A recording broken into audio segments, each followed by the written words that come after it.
to the Lowdown Mortgage Podcast, the show where we dive deep into the topics that directly impact the evolving originator. I'm your host, Connor Bartley. Bam! And joining me today is someone who has helped launch a branch from the ground up while balancing leadership, production, and a strong focus on high touch client experience. She brings a thoughtful perspective on building relationships differently and creating a luxury level mortgage experience through both service and structure. Callie Arredondo, welcome to the Lowdown. Thank you so much. I'm so excited to be here. Absolutely. I'm excited to have this conversation. I've Me really too. enjoyed getting to know you and like the service that you provide to your community and all the cool things that you're doing outside of mortgage, and you've just got a great story. So I'm looking forward to getting that out to the masses today. Yeah. I always like to just jump right in when we get started, okay? And when we were talking before, you mentioned that you launched your branch starting with just yourself and then it hmm grew from there. So a lot of people experience that, in the industry. What did those early days teach you about what you wanted to offer, how like long term?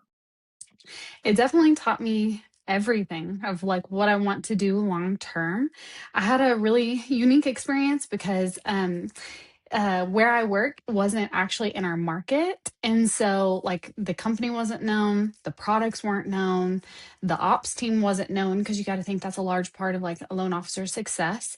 And so, for me, what it really, really taught me was just one, I wanted to have an epic team that I was able to show up for and have them buy into me, and the importance of that and the importance of every single person on the mortgage bus. And then ultimately, it taught me the importance of dialing into systems and processes and time blocking, because I went from being the mortgage loan, like a mortgage loan officer is what they hired me to do, but I launched a branch and that comes with its own hats. And then being a mortgage loan officer, you literally have so many roles. It's like it's not just, I mean, it's job knowledge, it's job execution, it's, referral partners, it's collaboration, it's literally everything. So just being a mortgage loan officer at a well-established place in whatever city you're in is incredible and already hard, but having all of that on top of trying to get everyone to know, like, and trust the brand is a whole nother level of intensity, but it taught me exactly how to just dial in and do what matters the most. Yeah. So are you like a color coded calendar kind of person, or when Mm, you talk about time blocking, like what does that really mean in practice? yeah, so I'm so happy you asked, because when I very first started, that's actually what I did. Anything that was like money making activity, it was green, right? So like those were your referral partners. Anything that was like community, because I'm really big in like nonprofits here in town. I did purple because it's like, like I don't know. It just represented like let's get out there and be anything that was like, okay, I don't need human beings to be up and take care of like paperwork, or some of the stuff that we do behind the scenes was like red, and I would do that like in times where I didn't actually like need the humans. So usually later at night, I would time block that time. But yes, all of them had different colors, and I came up with five categories. And if it didn't fit in those five, then I didn't need to be doing them. And so I definitely had to learn exactly what that looked like and then how to structure my days from sun up to sundown. Yeah. Was saying no to things difficult? Mhm. Very difficult. Yeah.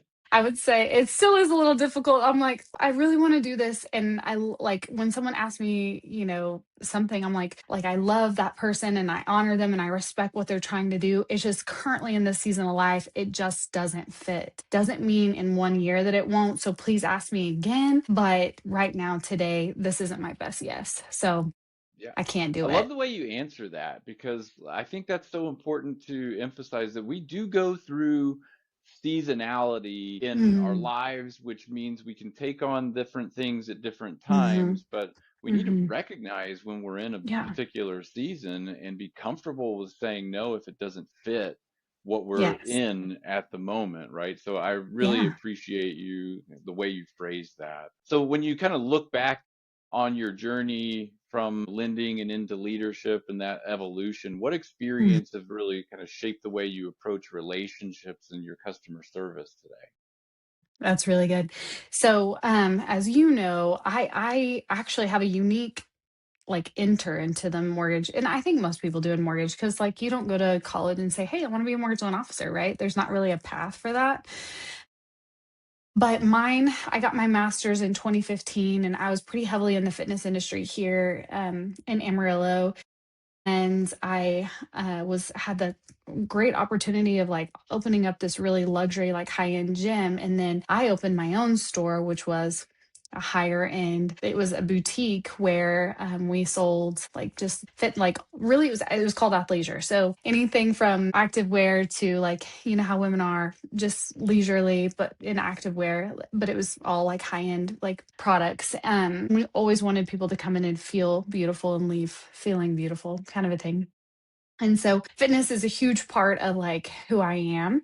But specifically when I got my master's, I worked with like I learned a large part of the like psychology side of it and really just honing in on the like the human just us like the vulnerability that there is like there's just so much there that we could unpack, but all of that experience from my education to like owning and operating my own business, helping someone else open up their luxury spot, all of that really has allowed me the opportunity to one, understand hospitality because it doesn't matter what industry you're in. If you have a skill set of serving people and you genuinely care, then you certainly can be excellent at anything you do. And so it really taught me a lot about, I think, ultimately how to just have grit and how to be able to enter anything and really hone in on what skills you need to have to be successful. So Yeah.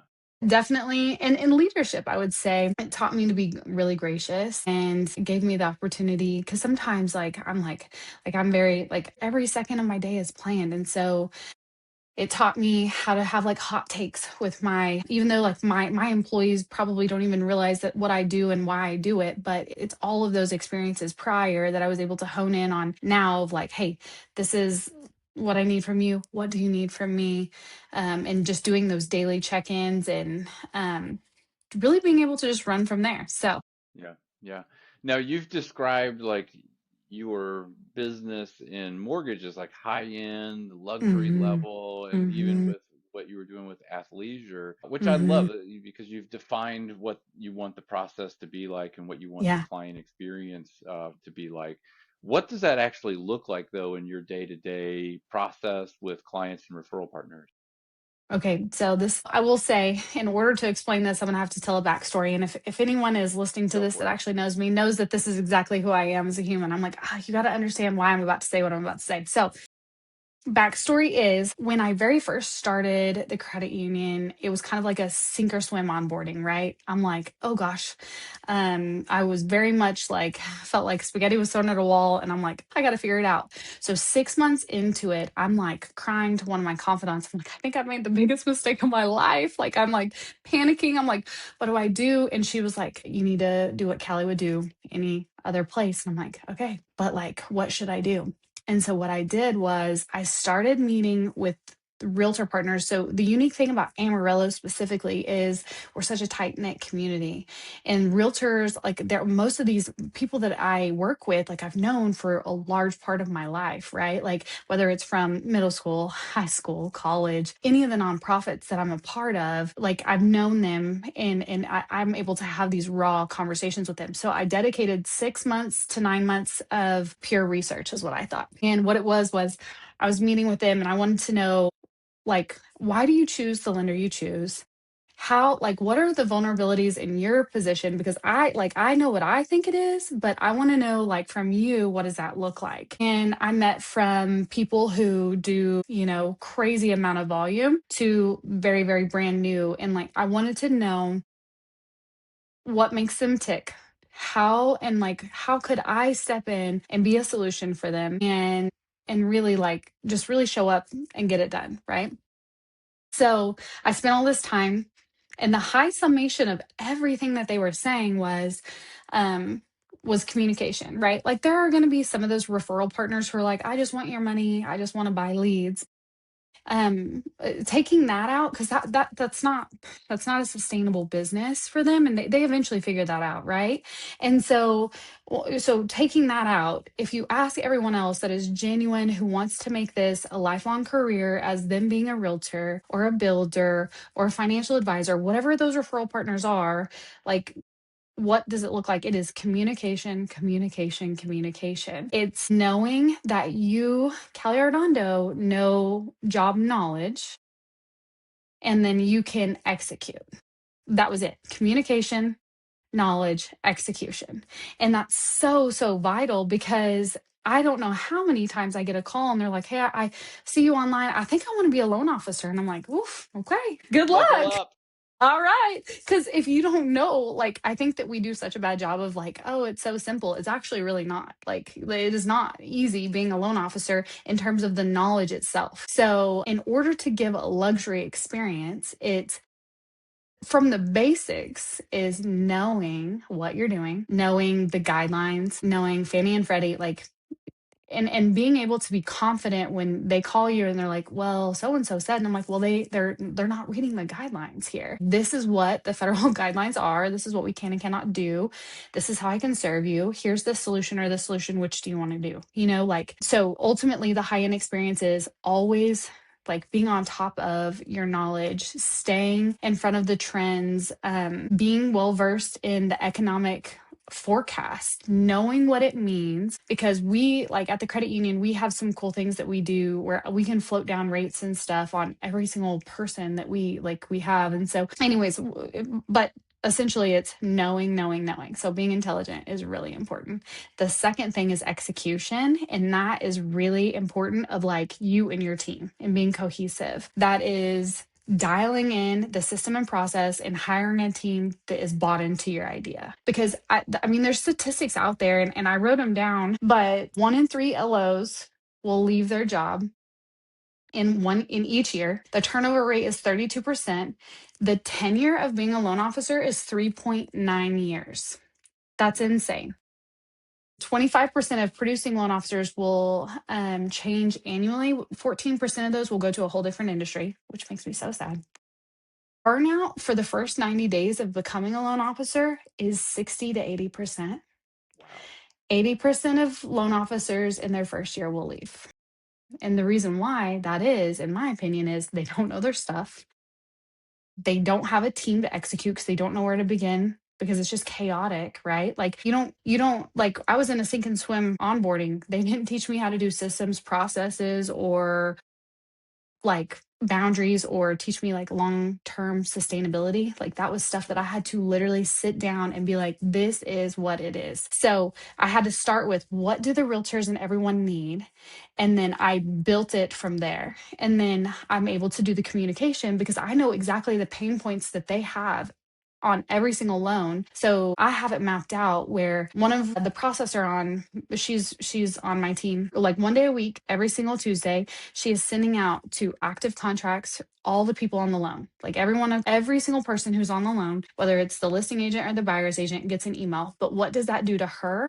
It says, maybe on Monday I have to go through every single file and have everything ready and to do all my touch, like, follow-ups. That means as soon as I get a file within 24 hours, she has to process the loan and send my welcome email out, have all the communication out to every single person, whether that's appraisal, title, insurance, or surveyor. Like, we have it dialed down to the moment we get an application all the way to shipping. Like, and that's to my team specific in Amarillo. I know that, like, every loan officer can do whatever they want, but my team, that's exactly what we do every single time. So the Yeah. luxury experience is knowing, what do they need and how can we show up every single time.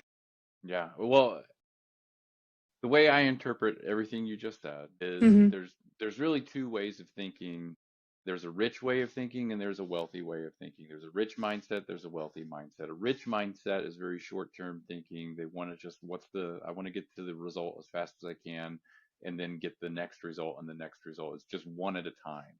A wealthy Hmm. mindset is all about building value, building up the systems and the processes, and knowing that it's almost like in mortgage, we don't build, like, loan officers don't have the luxury of building their business to sell it someday.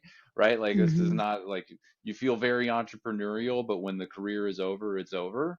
Mhm. So, Yeah. but building and designing a business as though you were going to sell it in the future Mhm. really is a huge difference maker, just from my observation as someone who's talked to a lot of top producing loan officers, is Mhm. that when they start thinking wealthy over thinking rich, they really start Mhm. to build some really valuable business like concepts and design Mhm. that attracts referral partners, that attracts good Mhm. business, that builds consistency into the way they operate. And it's Mhm. not about like going after and chasing the next file anymore. Now there's a little Mhm. more predictability, there's a little more Yeah. stability in things, and the right people are working with you now because they value Mhm. the value that you've poured into your business, and they think like wealthy agents too, right? And so wealthy loan officers and wealthy agents start working together, and it becomes this really great thing. And then, the people with the rich mindset go, how are they doing it? Mhm. Yeah, They're and like, I yeah. really, I really think it's about just building the value in your business to where you become a Yeah. really valuable person. So I think that's a Mhm. great like way of putting it in terms of Mhm. luxury and high end. So I love that you Mhm. poured into that. Now, I know that I want you to talk about like your involvement in the community, because I know you do a lot of work with nonprofit. And so Yes. you've kind of built your business in a non-traditional way, in the sense Mhm. of like you've gained a lot of relationships through the things that really speak to your heart, and Mhm. doing that, and not necessarily like the prospecting theme day calls and things like that. Mhm. So let's talk a little bit Mhm. about that. Like, what are you involved in? What are some of the things that are close Mhm. to you, and how is that kind of interwoven into your business?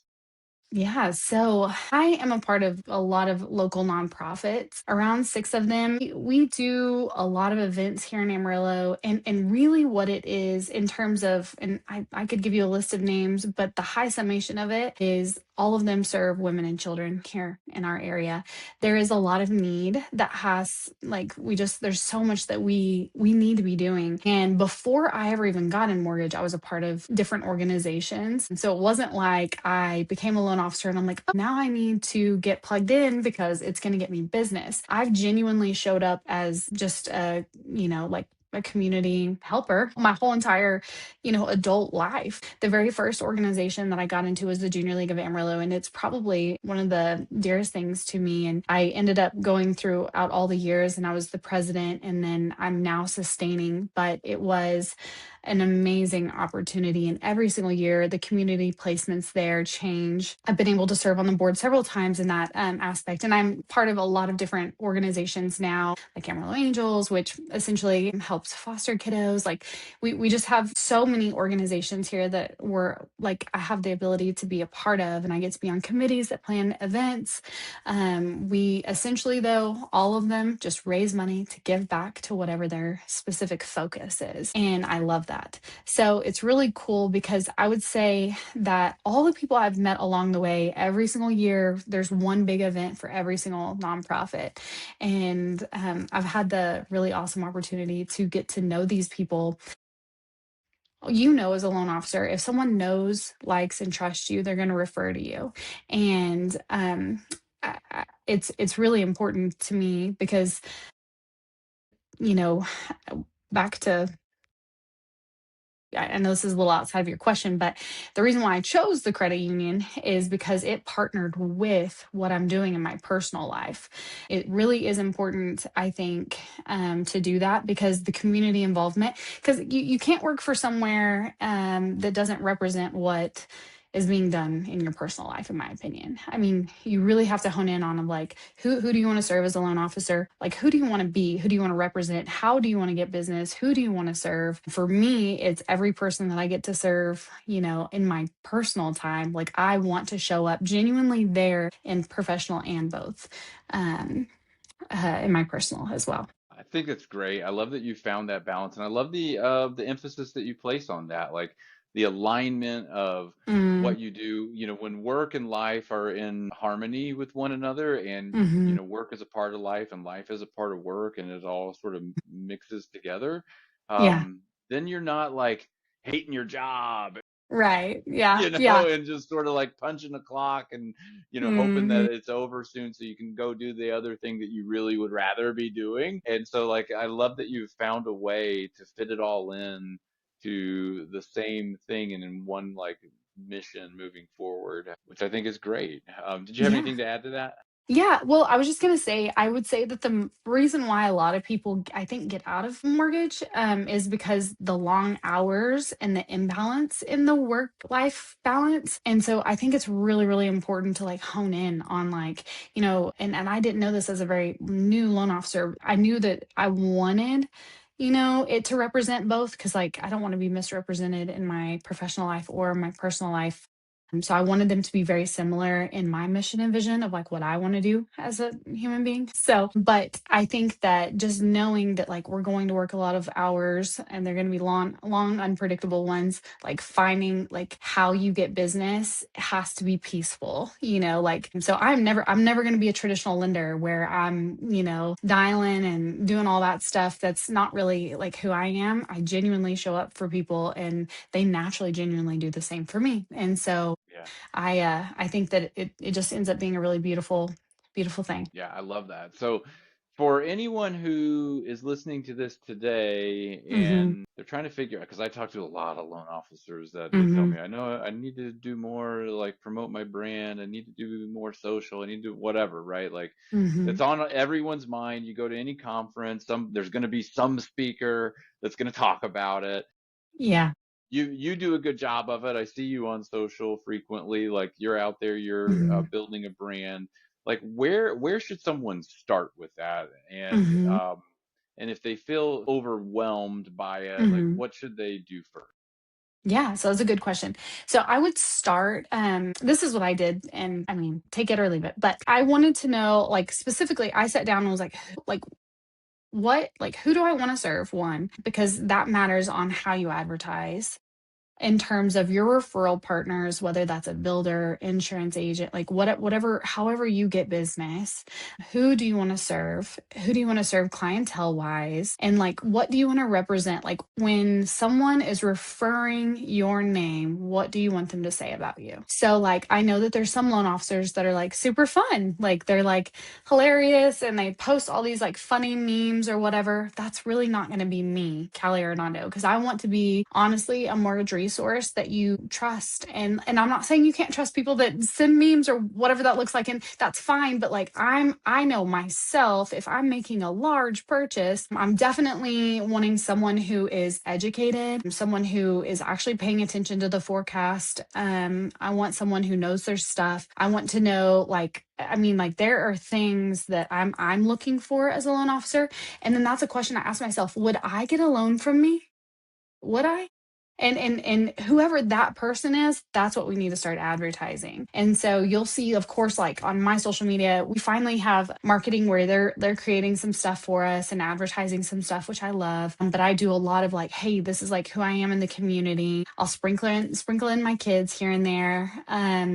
But really it's to be educational. So if you're reading a caption, it should be like that. I used to post a ton of like closing pictures and stuff and tell their story, but then I realized, well, I mean, I kind of got away from that because every person has a different story. And really, what I want people to recognize is the reason why you move into a new home is a season of life change. And that's where I'm good at. And so you'll see that like that's like I just have found my niche and like I've found the people that I want to serve and all of that. And so that's really what I would do. So and keep it simple. Like it doesn't have to be, all these people say post 3 times, whatever, like all the things. No, you don't. You can, like just do what works best for you, what is natural for you. Don't convolute it. Like if you want one day you're heavy on it and you have the time, cool, that's great. If like for me, I don't want to give access to anyone to manage my social media just quite yet.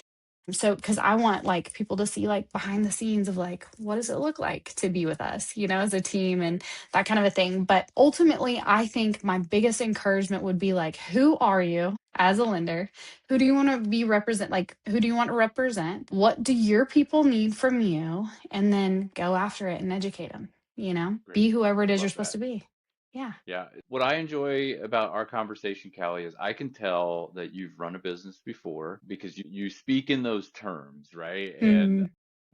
I can tell you're very well educated in like marketing and things like that. And Mhm. these are things that honestly that a lot of loan officers struggle with. They know Mhm. how to get the next loan, they know how to structure the file, but it's really about how do they build that business side of it up where it's Mhm. not so much like churn and burn. Yeah. And so if you've listened to this episode, listen to it again and just listen to some of the things that Callie talks about, like narrowing their focus, knowing who you Mhm. serve, what Mhm. solutions do you provide. Like those are essential things that you need to know about Mhm. yourself to help build on top of what you have and funnel it down to that, boil it down to those Mhm. key things. Because if you're for everyone, you're for no one. And so I think you're making really good points there. As we wrap up, because this has been a great conversation. Yeah. Is there a question I haven't asked, or is there some advice that you would like to give? I want to give you an opportunity to just say whatever you want to Hmm. anyone who's listening here today. Yeah. Well, I was reviewing over the questions, and I think that it like, and who you advertise to, I think that one thing I would say is to remember, like, when you feel overwhelmed in the business, or if you feel like you need some encouragement, remember that when you feel an overwhelmness, that means you're missing a system or process or a person. So, because some of your questions, and I know because I'm a talker, we ran out of time for sure, but that is something that like I would really encourage every like new loan officer or seasoned loan officer or whatever that looks like. Because I had someone call me recently and they're like, hey, I just cannot, I cannot figure this out. And I'm like, well, that's because there's no process here. There's no system. You need to hone in on that and definitely do. And then my last thing I would for sure say is be so focused on what you're doing that you don't have time to see what anyone else is doing. Because like as a loan officer, like it is so easy and it can be cutthroat. I don't play that kind of a game in any industry. I've never been that person, but be so focused on what you're doing. You don't have time to see what anyone else is doing, and you will see success time after time. Loans will genuinely start coming in. You will have a referral business that is like unshakable if you really hone in on what you're supposed to be doing. So, intentionality is huge, and be so intentional about your time and be so intentional about what you're actually doing. Just be serious about your business. Yeah, love that. Well, Callie, thank you so much for being on the lowdown and for sharing your insights, expertise, and just your story. It's been great having you on the show, and I just wish you nothing but the best in the future. Well, thank you so much. Thanks for having me.